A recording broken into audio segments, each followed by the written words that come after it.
And I know this is going to attract the right people. Read what's on your screen right now. Can you see that?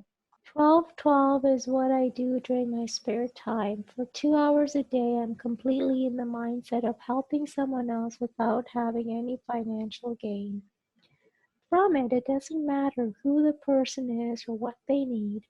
I've helped people that had problems with addiction, stress, anxiety, depression, suicidal thoughts, or those who felt like they needed to make a major career change in their life but didn't I know just want to how. just correct that. I got present too. It does matter what they need. Like Yeah, it means that anyway. I'm not going to correct that. So, but I'm just saying it does matter what they need. Yeah, keep going. I love okay. giving for free. Especially when I know that it inspired that person to pass it on to someone else. Being of maximum service to humanity brings me joy. And no, it might seem strange. A lot of you might think there must be a catch. What motivates this guy to devote 2 hours of his time to people he's never met instead of using this precious time slot for a high paying client? Of course, a lot of us volunteers, but for 2 hours every single day, what's the reason behind it? To answer this question, I must fill you in on what the number 12 represents and what's the story behind it. There were times I was addicted to drugs, alcohol, and nicotine. It is extremely difficult to battle just one of these addictions, let alone all three at the same time. So you could say there were times I was addicted to, thoughts of impending doom financially, of economic insecurity. I was addicted to worry. I was having panic attacks. It's extremely difficult to battle just one of these addictions, let alone all three of them at the same time. Continue reading. While I was in treatment, I had heard that people who are addicted to not only alcohol but also crack or cocaine, they would have a very slim chance of staying clean for more than a year.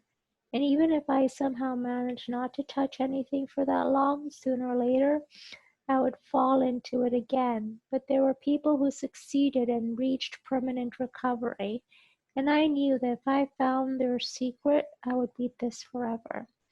After some time searching and asking a number of recovered addicts around me, I found out that the secret was in the Big Book of Alcoholics Anonymous, more specifically, step 12.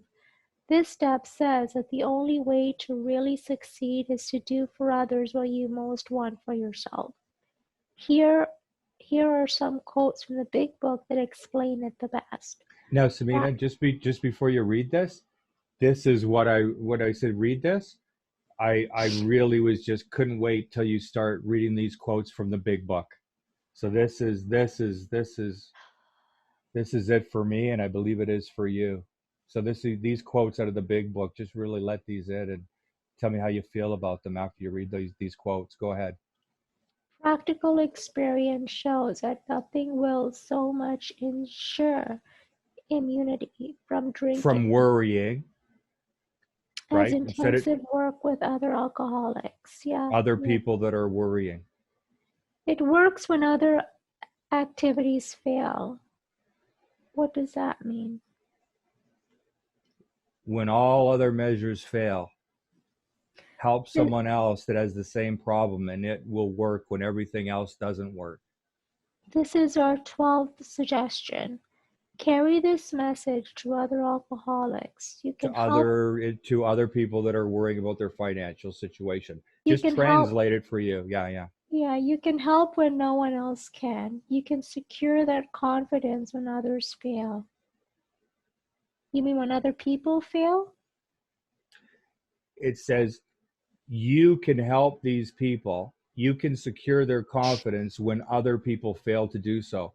Like people that doctors couldn't help, that the best experts in the world couldn't help. You can help them because they trust you and they can relate to you because you've had the same problem as them, and now you don't. And in this case, I had the same problem as them and now I don't, right? Yeah, I would love to get where you're like, you just don't have a worry about money. Like, you just know everything's gonna work out. And that's my point about it's not a money problem because my bank account has less in it than yours. It's not a money problem. Yeah. Keep reading. Life will take on new meaning. To watch people recover, to see them help others, to watch loneliness vanish. That's what it feels like. I feel lonely in this. Yeah, I've got your support, but I feel lonely in my head. Yeah. See, and I don't because I'm helping you and other people. That's this is a promise of what you get. What you're reading now, this is a promise that you get from helping people like yourself. See, life will take on a new meaning. It's going to do that. As soon as we fill up this pipeline, help people unconditionally for free that have the same worry problem as you, their circumstances will be different, but the worry kind of obsession will be the same. By doing that, life will take on new meaning. To watch people recover, to see these people help others, to watch loneliness vanish, to see a fellowship grow about you, to have a host of friends. This is an experience you must not miss.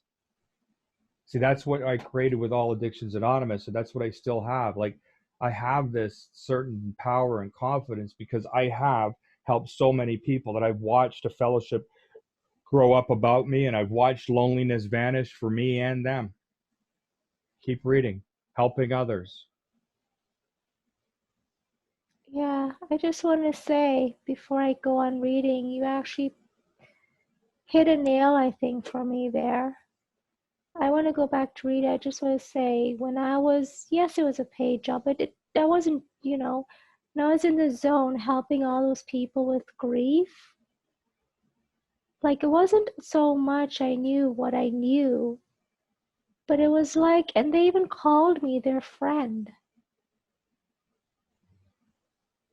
And they were just recovering on their own. But I was in the zone. Work life took a whole new meaning for me when I was just so obsessed with my work before all the other stuff happened, right? But I was consumed. I would Yeah, see see, eight. here's what, and I remember you back then. See, here's all that's different, and just knowing it doesn't make the difference. Helping people does, right? Right now, you're obsessed with your problems, like your perception of your problems, the perception of your situation. You're obsessed with that, right? Back then, when you were in the zone, you were obsessed with finding a solution to their problems. Yeah, yeah. And when that all went away, that's when I became depressed. Until you found a new solution for me to connect with people every morning.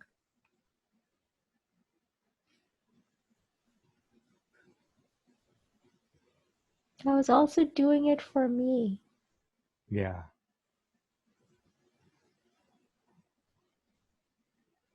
But yeah. Okay, read this. Keep going.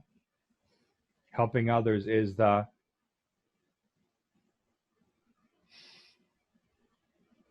Where was helping others is a foundation stone of your recovery. A kind act once in a while isn't enough. You have to act the Good Samaritan every day. If need be, it may mean the loss of many nights, sleep, great interference with your pleasures, interruptions to your business. It may mean sharing your money and your home. Does that have to be it? no, Or this was back then for alcoholics, right? They had to deal okay, with these things in the early days, but they counseling, gladly dealt with it because they were helping others to save themselves from a relapse. counseling frantic wives and relatives, innumerable trips to police courts, sanitariums, hospitals, jails, and asylums. Your telephone may jangle at any time of the day or night.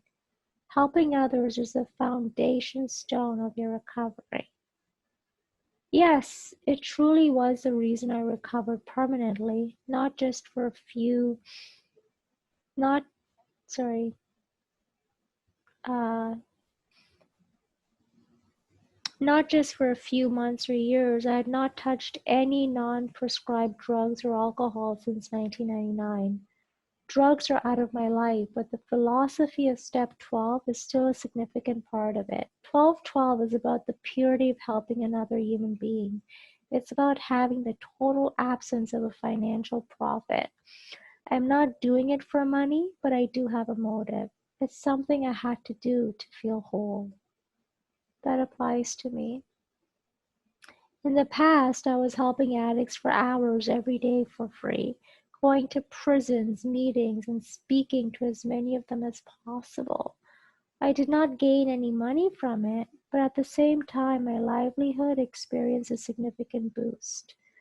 This later turned into prevention programs for schools where I helped kids find integrity, which would lead them to seek solutions somewhere else than in drugs or alcohol. That was a past. That's the story of how step 12 came to my life and completely changed it. Today, however, humanity is facing a crisis that hasn't been here for more than 100 years. It's affecting all of us every day in different ways. Some people panic and start hoarding supplies, some taking so far as fighting over 4 rolls of toilet paper. Some don't take it seriously, while others are being responsible but filled with crippling anxiety and fear, so strong that they are unable to step outside of their house.